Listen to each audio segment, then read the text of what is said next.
નમસ્કાર વિદ્યાર્થી મિત્રો, સ્ટડી વર્લ્ડ ચેનલની અંદર આપનું હાર્દિક સ્વાગત છે. હું માસ્કમેન બાયોલોજીની અંદર ધોરણ 12માં બીજા ચેપ્ટરની અંદર માનવ પ્રજનનમાં આપણે અત્યાર સુધીમાં નર પ્રજનન તંત્ર વિશે અભ્યાસ કર્યો, માદા પ્રજનન તંત્ર વિશે અભ્યાસ કર્યો. નર પ્રજનન તંત્રની અંદર શુક્રકોષ જનન, શુક્રકોષોનું નિર્માણ, શુક્રકોષોનું ઉત્થાન અને શુક્રકોષો બહાર નીકળે છે તે આખો આપણે અભ્યાસ કર્યો. શુક્રકોષોની રચનાની વિશે આપણે વિસ્તૃતમાં અભ્યાસ કર્યો છે. હવે આગળ આપણે વાત કરીએ માદા પ્રજનન તંત્રની અંદર. આપણે આગળ વિસ્તૃતમાં અભ્યાસ કર્યો છે માદા પ્રજનન તંત્ર વિશે, જેમાં અંડકોષોનું નિર્માણ કઈ રીતે થાય છે, કઈ રીતે જોડાણ થાય છે. હવે આપણે એક તબક્કો આપણે આગળ વધીએ છીએ, જન્યુજનન તબક્કો. જન્યુજનનની અંદર શું છે? તો જન્યુજનન જે છે એ મુખ્ય પ્રજનન અંગો નરમાં શુક્રપિંડ અને માદામાં અંડપિંડ હોય છે. જન્યુજનનની અંદર નરમાં કયો હોય મુખ્ય જન્યુજનન અંગ? તો શુક્રપિંડ, અને માદાની અંદર અંડપિંડ હોય છે મુખ્ય, જે જનન કોષોનું ઉત્પન્ન કરે છે. શું ઉત્પન્ન કરે છે? જનન કોષો ઉત્પન્ન કરે છે. જનન કોષો શું છે વિદ્યાર્થી મિત્રો? કે નર અને માદા બંનેમાંથી જે જનન કોષો ઉત્પન્ન થાય છે એ જનન કોષોનું ફલન થઈ અને નર અને માદા જેવી જ એક બીજી સંતતિનું નિર્માણ થાય છે, બાળકનો જન્મ થાય છે. શુક્રકોષો અને અંડકોષો ઉત્પન્ન કરે છે. જનન કોષો એટલે શું? શુક્રકોષો અને અંડકોષો. શુક્રપિંડમાં અપરિપક્વ નર જનન કોષોએ શુક્રકોષ જનન દ્વારા શુક્રકોષો ઉત્પન્ન કરે છે. શુક્રપિંડની અંદર અપરિપક્વ, જે પૂર્ણતાને પરિપક્વ નથી, જે થયું પૂરો વિકાસ નથી થયો એવો નર જનન કોષ જે છે એ શુક્રકોષ જનન દ્વારા શુક્રકોષ જનનનો ઉપયોગ કરી અને શુક્રકોષનું ઉત્પન્ન કરે છે. તે યૌવનારંભથી શરૂ થાય છે. યૌવનારંભથી એટલે કે 16 વર્ષ પછીની ઉંમરથી તે શરૂ થતું હોય છે. હવે આદિ શુક્રકોષની વાત કરીએ તો આદિ શુક્રકોષ શુક્ર ઉત્પાદક નલિકાઓની દિવાલની અંદર જોવા મળે છે. આદિ શુક્રકોષ ક્યાં જોવા મળે છે? તો શુક્ર ઉત્પાદક નલિકાઓ છે જે શુક્ર ઉત્પાદક નલિકાઓની દિવાલની અંદર જોવા મળે છે. સમસૂત્રી ભાજન દ્વારા ગુણન પામી અને સંખ્યાઓમાં વધે છે. હવે એક જનરલી તમને વાત કરું, બાહ્ય જે આપણે પાઠ્યપુસ્તક 12 ની વાત જો હું તમને કરું કે શુક્રકોષો એક વખતમાં કેટલા નિર્માણ થતા હોય, તો એક વખતની અંદર અસંખ્ય શુક્રકોષોનું નિર્માણ થતું હોય છે. જે શુક્રકોષો સમસૂત્રી ભાજન દ્વારા ગુણન પામી અને સંખ્યામાં વધારો કરે. આદિ શુક્રકોષ કેન્દ્રીય દ્વિકીય હોય છે અને 46 રંગસૂત્ર ધરાવે છે. આદિ શુક્રકોષો જે છે એ કેવા હોય છે? દ્વિકીય હોય છે. અને કેટલા રંગસૂત્રો ધરાવે છે? તો 46 રંગસૂત્રો ધરાવે છે. હવે આપણે વાત કરીએ પ્રાથમિક પૂર્વ શુક્રકોષો કહેવાતા કેટલાક આદિ શુક્રકોષો સમયાંતરે શું પામે છે? અર્ધીકરણ પામે, એટલે કે એનો ભાગ પાડવામાં આવે છે. હવે પ્રાથમિક પૂર્વ શુક્રકોષો જે છે એ પ્રથમ અર્ધસૂત્રી ભાજન પૂર્ણ કરી બે સરખા એકકીય કોષોનું નિર્માણ કરે. જે પ્રાથમિક પૂર્વ શુક્રકોષો છે એ સૌપ્રથમ અર્ધસૂત્રી ભાજનની પદ્ધતિનો ઉપયોગ કરે છે, પૂર્ણ કરે છે અને બે સરખા એકકીય જે કોષો છે એનું નિર્માણ કરે, જેને દ્વિતીયક પૂર્વ શુક્રકોષો કહેવાય છે. જે બે સરખા એકકીય શુક્રકોષોનું નિર્માણ થયું છે, કોષોનું નિર્માણ થયું છે, તેને શું કહેવામાં આવે છે? દ્વિતીયક પૂર્વ શુક્રકોષો કહેવાય છે, જે ફક્ત 23 રંગસૂત્રો ધરાવે. વિદ્યાર્થી મિત્રો, પ્રાથમિક પૂર્વ શુક્રકોષો જે છે એ 46 રંગસૂત્ર ધરાવતા હતા. દ્વિતીયક પૂર્વ શુક્રકોષો જે છે કેટલા રંગસૂત્રો ધરાવે છે? 23 રંગસૂત્રો ધરાવે છે. ખાસ વિદ્યાર્થી મિત્રો, તમને MCQ ની અંદર આ પ્રશ્ન પૂછાઈ શકે છે કે પ્રાથમિક પૂર્વ શુક્રકોષો જે છે એ કેટલા રંગસૂત્રો ધરાવે છે, અથવા દ્વિતીયક પૂર્વ શુક્રકોષો જે છે એ કેટલા રંગસૂત્રો ધરાવે છે. નીટની એક્ઝામમાં પણ પૂછાઈ શકે છે, સાથે બોર્ડની પરીક્ષાની અંદર પણ MCQ માં તમને પ્રશ્ન પૂછાઈ શકે છે. હવે આગળ વાત કરીએ કે દ્વિતીયક પૂર્વ શુક્રકોષો દ્વિતીયક અર્ધસૂત્રી ભાજનમાં પ્રવેશી 4 સમાન એકકીય પ્રશુક્રકોષો ઉત્પન્ન કરે છે. હવે આપણે આની પહેલા અર્ધસૂત્રી ભાજનની પ્રક્રિયા જોઈ. જે પ્રાથમિક પૂર્વ શુક્રકોષો છે એ પ્રથમ તો અર્ધસૂત્રી ભાજનની પ્રક્રિયા પૂર્ણ કરે અને બે સરખા એકકીય કોષોનું નિર્માણ કરે, અને ત્યારબાદ જે દ્વિતીયક પૂર્વ શુક્રકોષોનું નિર્માણ થાય છે એ દ્વિતીયક અર્ધસૂત્રી ભાજનમાં પ્રવેશે છે. પહેલું પ્રથમ અર્ધસૂત્રી ભાજનમાં પ્રવેશ્યું હતું, ત્યારબાદ આ દ્વિતીયક અર્ધસૂત્રી ભાજનની અંદર શું થાય છે? પ્રવેશ લે છે અને 4 સમાન એકકીય પ્રશુક્રકોષો શું કરે છે? ઉત્પન્ન કરે છે. પહેલામાં 2 થયા હતા, આમાં 4 થાય છે. હવે પ્રશુક્રકોષો જે છે એ શુક્રકોષોમાં રૂપાંતરિત થાય છે અને શુક્ર કાયાંતરણ કરે છે. પ્રશુક્રકોષ જે નિર્માણ પામ્યા છે મિત્રો, એનું શું થાય છે? તો શુક્રકોષની અંદર રૂપાંતરણ થાય અને શુક્રકાયાંતરણ કરે છે.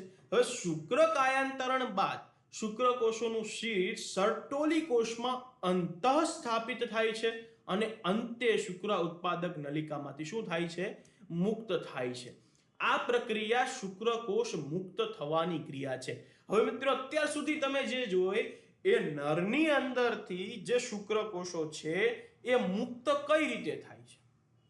આપણે વાતોમાં ઘણું બધું બોલી જતા હોઈએ અને વાતમાં આપણે ઘણા બધા કહેવાય કે ઘણા બધા પોઈન્ટ ઉપર આપણે વધારે ચર્ચા કરી લેતા હોઈએ છીએ.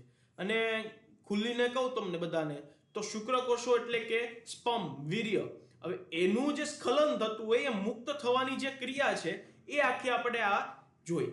હવે શુક્રકોષ જનન જે છે, શુક્રકોષ જનનની યૌવનારંભની ઉંમરે ગોનેડોટ્રોપિન રિલીઝિંગ અંતઃસ્ત્રાવ GnRH જે અંતઃસ્ત્રાવ છે એના સ્ત્રાવમાં નોંધપાત્ર વધારો થવાની થાય છે. હવે શુક્રકોષ જનનની જે પ્રક્રિયાને પરિણામ સ્વરૂપે જ્યારે કોઈ વ્યક્તિ યૌવનની અંદર પ્રવેશ કરે છે, એની ઉંમર 16 વર્ષ કરતા પછી વધારે થાય છે, ત્યારે GnRH અંતઃસ્ત્રાવ વધારે પાત્રમાં નોંધપાત્રતા ધરાવે છે. રિલીઝિંગ અંતઃસ્ત્રાવ GnRH જે રિલીઝિંગ અંતઃસ્ત્રાવ છે એ વધારે પ્રમાણમાં નોંધપાત્રતા ધરાવે છે. અને GnRH ના સ્તરમાં વધારો અગ્ર પિટ્યુટરી ગ્રંથિને અસર કરી અને બે ગોનેડોટ્રોપિન અંતઃસ્ત્રાવ એટલે કે લ્યુટિનાઇઝિંગ અંતઃસ્ત્રાવ અને ફોલિકલ સ્ટિમ્યુલેટિંગ અંતઃસ્ત્રાવ. ખાસ વિદ્યાર્થી મિત્રો યાદ રાખજો, MCQ ની અંદર આ પ્રશ્ન તમને પૂછાઈ શકે છે કે GnRH ના સ્તરમાં વધારો અગ્ર પિટ્યુટરી ગ્રંથિને અસર કરીને કયા બે ગોનેડોટ્રોપિન અંતઃસ્ત્રાવો આવે છે? તો એક લ્યુટિનાઇઝિંગ અંતઃસ્ત્રાવ અને બીજો છે ફોલિકલ સ્ટિમ્યુલેટિંગ અંતઃસ્ત્રાવ. આ સ્ત્રાવને તે શું કરે છે? ઉત્તેજના આપે છે. હવે એન્ડ્રોજન્સ શુક્રકોષ જનનની પ્રક્રિયા ઉત્તેજે છે.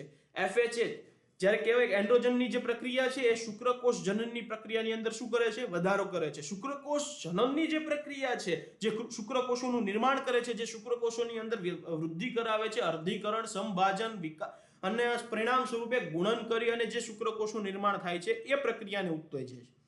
FSH સર્ટોલી કોષો પર કાર્ય કરે છે. શુક્રકાયાંતરણની પ્રક્રિયામાં મદદ કરતા કેટલાક કારકોને શું કરે છે? તે ઉત્તેજે છે. હવે શુક્રકોષની રચનાને તપાસીએ. શીર્ષ, ગ્રીવા, મધ્ય ભાગ અને પૂંછડીથી બનેલી છે. આ મિત્રો તમે જે સ્ક્રીન ઉપર આકૃતિ જોઈ રહ્યા છો એ શુક્રકોષની રચના છે. હવે એની અંદર તમને દેખાઈ રહ્યો હશે સૌથી ઉપર જે છે રસસ્તર બતાવે છે. તમારે ડાબી બાજુની સાઈડ જો શીર્ષ લખેલો જે ભાગ છે, જે રસસ્તર, શુકાગ્ર, રંગસૂત્રીય દ્રવ્ય ધરાવતું કોષ કેન્દ્ર, ગ્રીવા, મધ્ય ભાગ, કણાભસૂત્ર જે તરવા માટેની શક્તિનો સ્ત્રોત છે, અને ત્યારબાદ પૂંછડી. હવે આ વસ્તુ છે ને વિદ્યાર્થી મિત્રો તમે તમારા જીવનની અંદર પ્રેક્ટિકલી તમે નથી જોઈ. આવી રીતનું તમને શુક્રકોષની રચના અથવા શુક્રકોષ તમને લાઈવ જોવા મળેલું હશે નહીં, પરંતુ તમે મૂવીની અંદર આ શુક્રકોષ તમે જોયેલું છે. જેમ કે હું તમને એક મૂવીનું નામ આપું જે બધાએ જ ફરજિયાત જોયેલું જ છે. લગભગ કોઈ એવો વિદ્યાર્થી હશે કે જેણે મૂવી નહીં જોયું હોય, જેમ કે 3 ઇડિયટ. જ્યારે એ મૂવીની શરૂઆત થાય છે ત્યારે શુક્રકોષોની રેસ બતાવવામાં આવે છે અને એ રેસમાં તમને આવા જ પ્રકારના શુક્રકોષો દેખાતા હશે. હવે વાત કરીએ રસપટલ શુક્રકોષના સમગ્ર દેહને આવરે. શુક્રકોષનું શીર્ષ લંબાયેલ એકકીય કોષ કેન્દ્ર ધરાવે. અગ્ર છેડો ટોપી જેવી રચના શુકાગ્રથી ઘેરાયેલો હોય છે. ત્યારબાદ વાત કરીએ શુકાગ્ર અંડકોષને ફલિત કરવામાં મદદ કરતા ઉત્સેચકોથી ભરેલ છે. જે શુકાગ્ર વાળો છેડો છે, અગ્ર છેડો જે છે વિદ્યાર્થી મિત્રો, એ છેડો અંડકોષની અંદર અંડકોષની અંદર દાખલ થવામાં મુખ્ય ભૂમિકા ભજવે છે. મધ્ય ભાગ અસંખ્ય કણાભસૂત્રો ધરાવે છે જે પૂંછડીના હલનચલન માટેની શક્તિ ઉત્પન્ન કરે છે. મધ્ય ભાગ જે છે એ અસંખ્ય કણાભસૂત્રોથી ભરેલો છે જે પૂંછડીનું હલનચલન થાય છે, પૂંછડી ખૂબ સ્પીડમાં ભાગે છે એની માટેનું ઉત્પન્ન કરે, શક્તિ ઉત્પન્ન કરે. ફલન માટે જરૂરી શુક્રકોષોની ચલિતા માટેની સાનુકૂળતા પૂરી પાડે. હવે ફલન માટે જે જરૂરી શુક્રકોષો છે, જેની એની સાનુકૂલિતતા જરૂરી છે, એની શક્તિ જે જરૂરી હોય છે એનું સાનુકૂલન પૂરું કરવાનું કાર્ય કરે.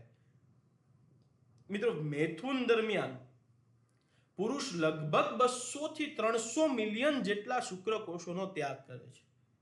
આ એક બહુ નોંધનીય પ્રશ્ન છે, MCQ ની અંદર પૂછાઈ શકે છે.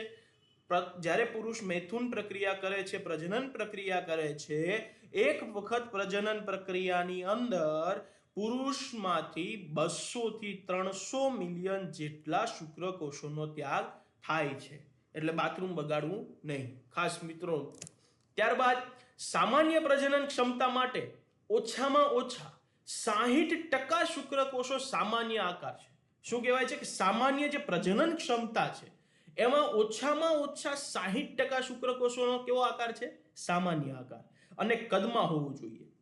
તથા ઓછામાં ઓછા 40% શુક્રકોષો છે શક્તિશાળી અને હલનચલન દર્શાવે. મિત્રો 60% સામાન્ય આકાર ધરાવે અને કદ જેવા હોય છે. ત્યારબાદ 40% શુક્રકોષો છે શક્તિશાળી અને હલનચલન દર્શાવતા હોય છે.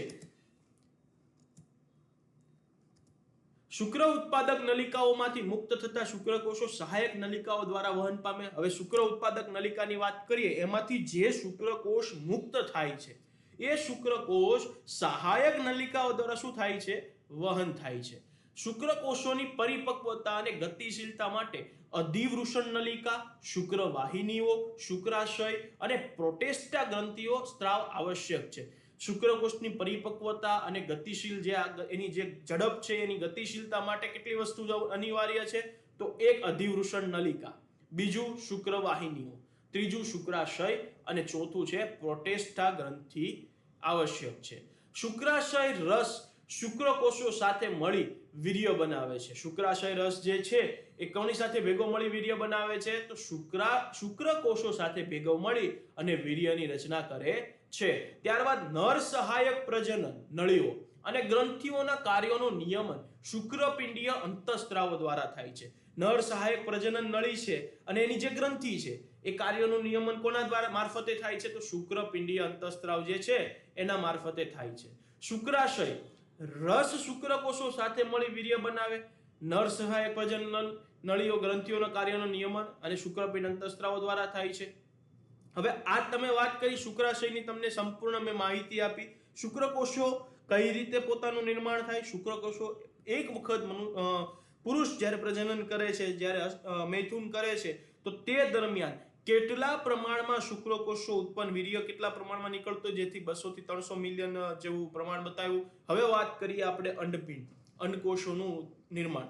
હવે તમે જોઈ રહ્યા છો પરિપક્વ માદા જનન કોષોના નિર્માણની પ્રક્રિયાને અંડકોષ જનન કહેવાય છે. પરિપક્વ માદા છે એના જનન કોષોનું જે નિર્માણ થાય છે એ જ નિર્માણની પ્રક્રિયાને શું કહેવામાં આવે છે? અંડકોષ જનન કહેવામાં આવે છે.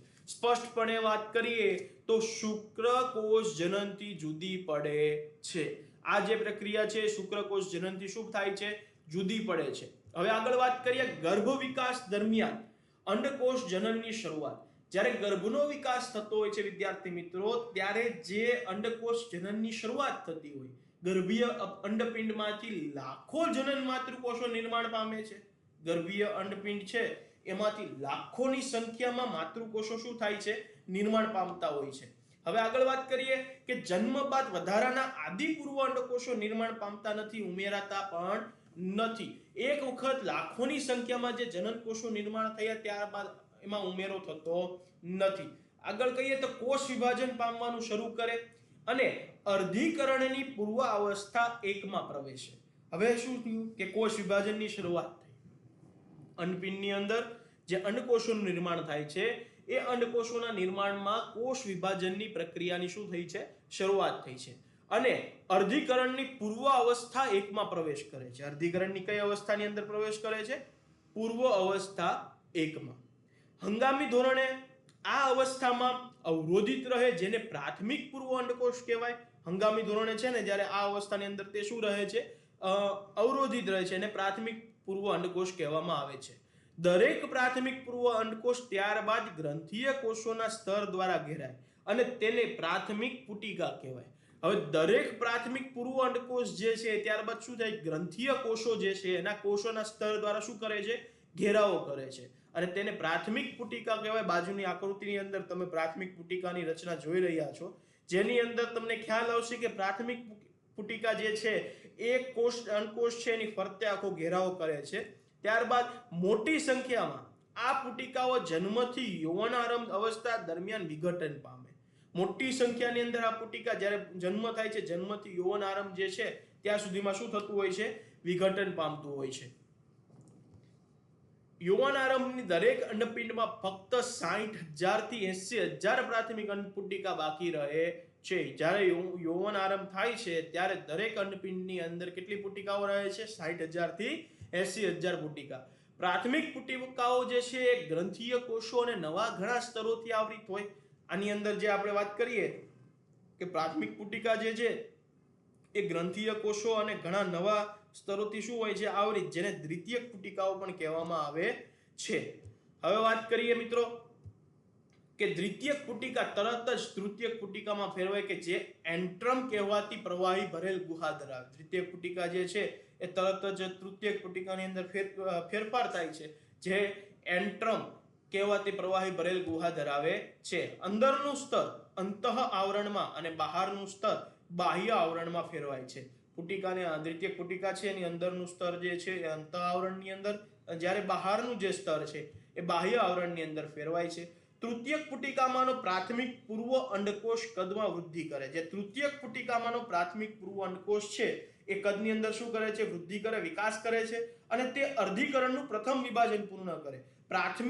તૃતીયક પુટિકામાંનો પ્રાથમિક પૂર્વ અંડકોષ છે એ પ્રથમ વિભાજન પૂરું કરે છે અર્ધીકરણનું.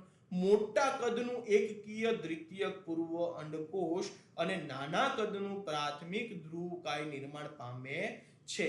આ પદ્ધતિ થાય, આ પ્રક્રિયા થાય છે, એના પરિણામ સ્વરૂપે મોટા કદનું એકકીય દ્વિતીયક પૂર્વ અંડકોષ નિર્માણ પામે, જ્યારે નાના કદનું પ્રાથમિક ધ્રુવકાય નિર્માણ પામે છે. તૃતીયક પુટિકા આગળ પુખ્ત પુટિકા અથવા ગ્રાફિયન પુટિકામાં ફેરવાય છે.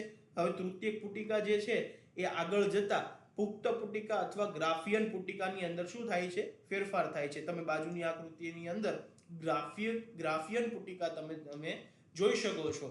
ત્યારબાદ વાત કરીએ કે દ્વિતીયક પૂર્વ અંડકોષ તેની ફરતે નવા સ્તરની શું કરે છે? રચના કરે છે, જેને ઝોના પેલ્યુસિડા કહેવામાં આવે છે.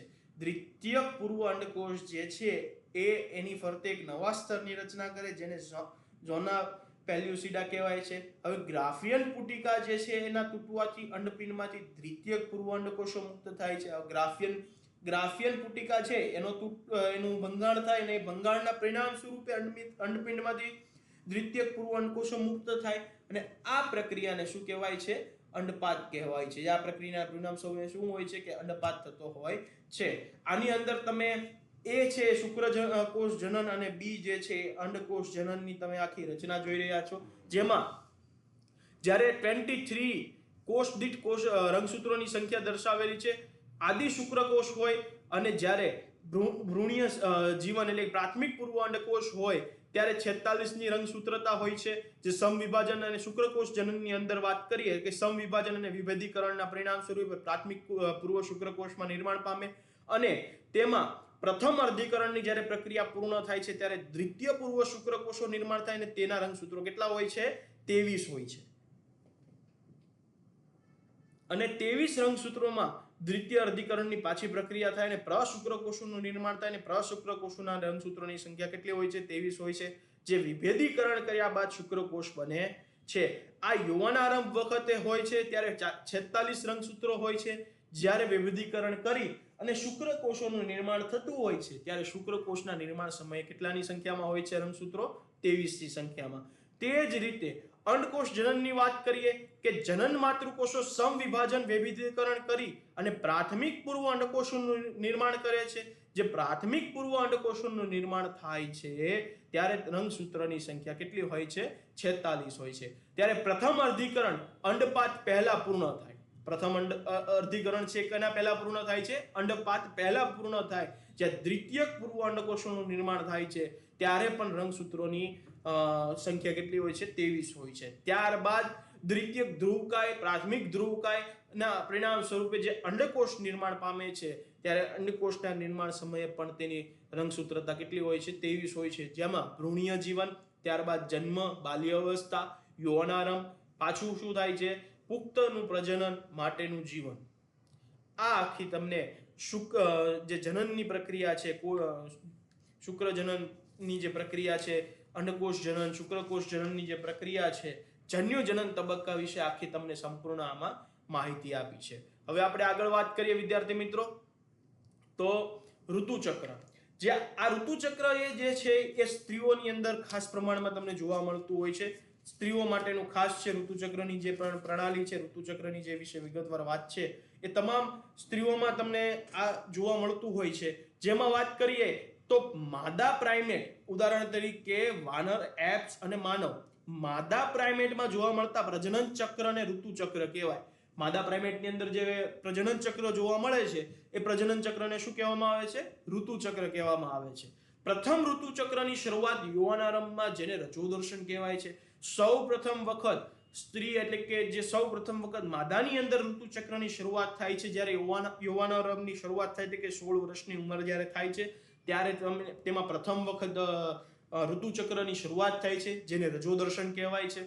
માનવની માદામાં ઋતુસ્ત્રાવ સરેરાશ 28 થી 29 દિવસના અંતરાલે પુનરાવર્તિત થતો હોય છે. જ્યારે આમાં મનુષ્યની વાત કરી કે મનુષ્યની અંદર સ્ત્રીઓમાં માદામાં ઋતુસ્ત્રાવ જે છે એ સરેરાશ 28 થી 29 દિવસોના અંતરાલે પુનરાવર્તિત ફરી પાછો આવતો હોય છે.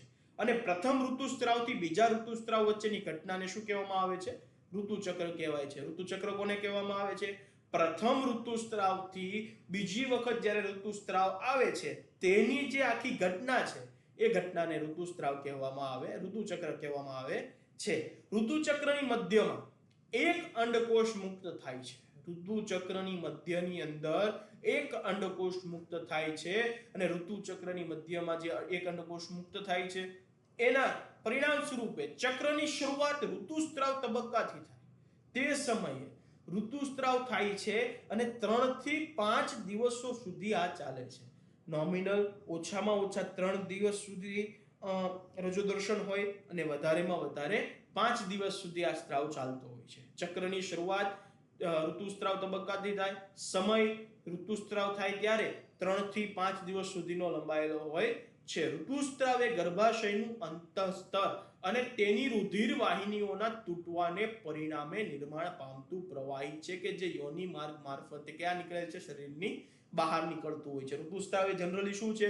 તો ગર્ભાશયની દિવાલનું જે અંતઃસ્તર છે અને તેની જે રુધિર વાહિનીઓ છે તેના તૂટવાના પરિણામ સ્વરૂપે નિર્માણ પામતું જે પ્રવાહી છે એ કયા મારફતે બહાર આવે છે? તો યોનિ માર્ગ મારફતે બહાર ધકેલાય છે.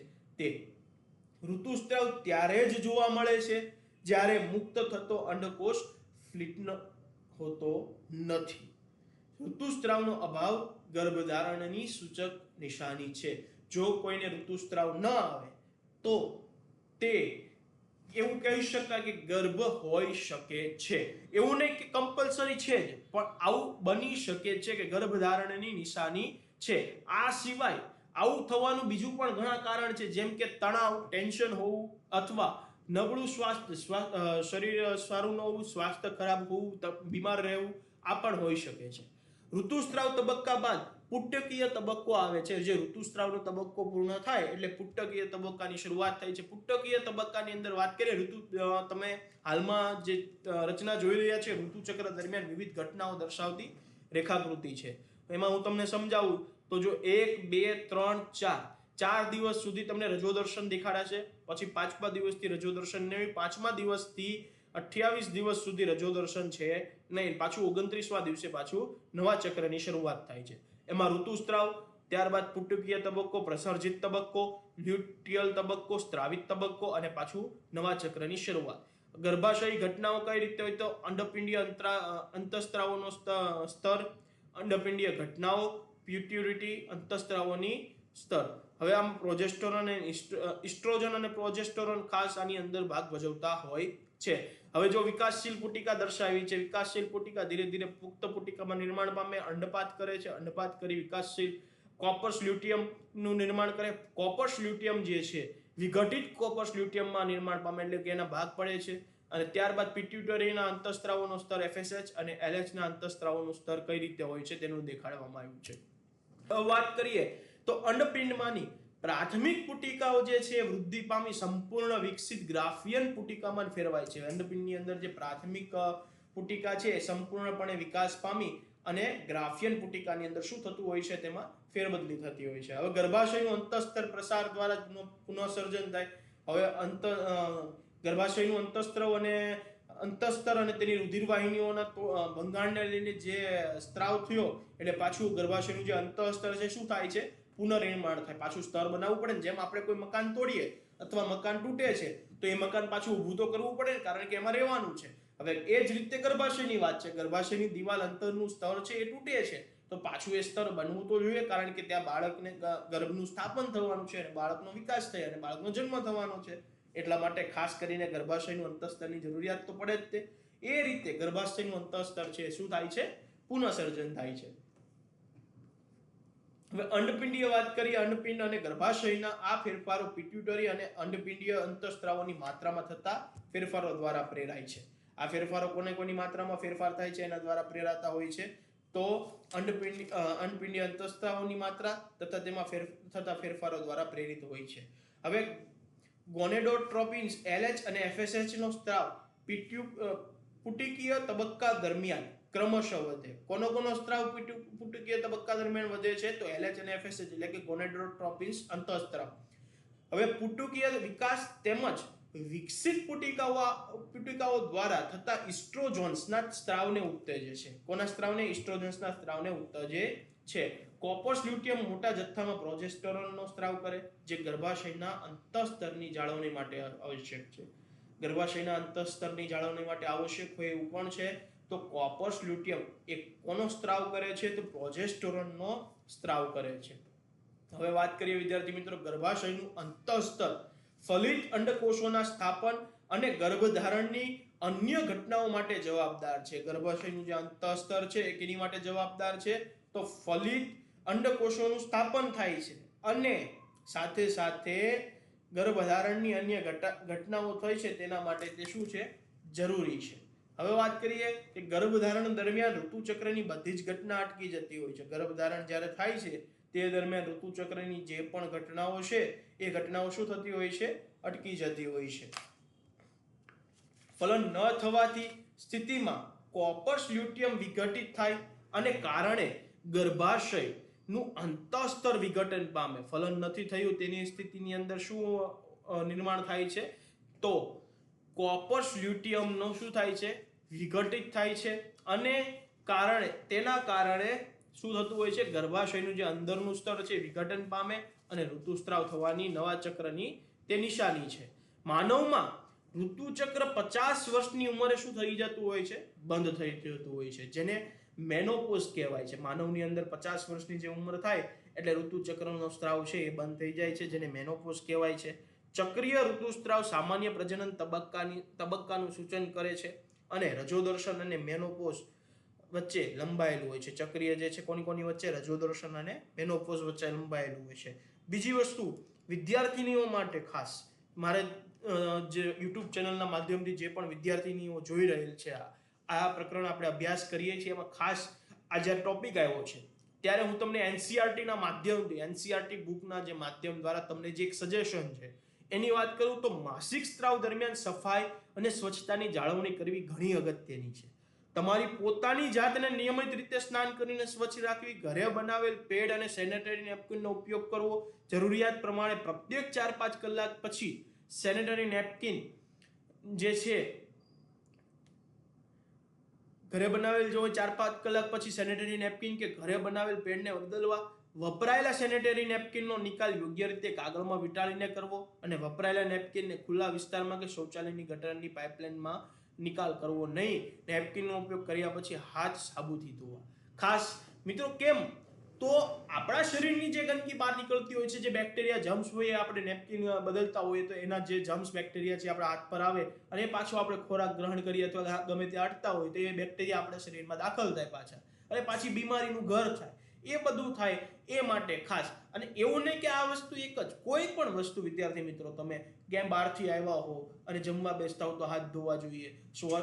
વોશરૂમ ગયા હો, બહાર આવો એટલે તમારે હાથ ધોવા જોઈએ. પછી કોઈ જગ્યાએ તમે બહાર જઈને ગમે ત્યાં ઉભા રહ્યા હો, હાથ અડાડ્યો હોય, કંઈ પણ કર્યું હોય, આ કોઈ પણ વસ્તુને અડાવો તો ઘરે આવીને એકવાર અચૂક હાથ ધોવા જોઈએ, કારણ કે તમારા હાથ પર રહેલા જે બેક્ટેરિયા જમ્સ છે એ તમારા શરીરમાં દાખલ ન થાય અને તમારું શરીર બીમારીનું ઘર ન બને, એ માટે આ કરવું જોઈએ.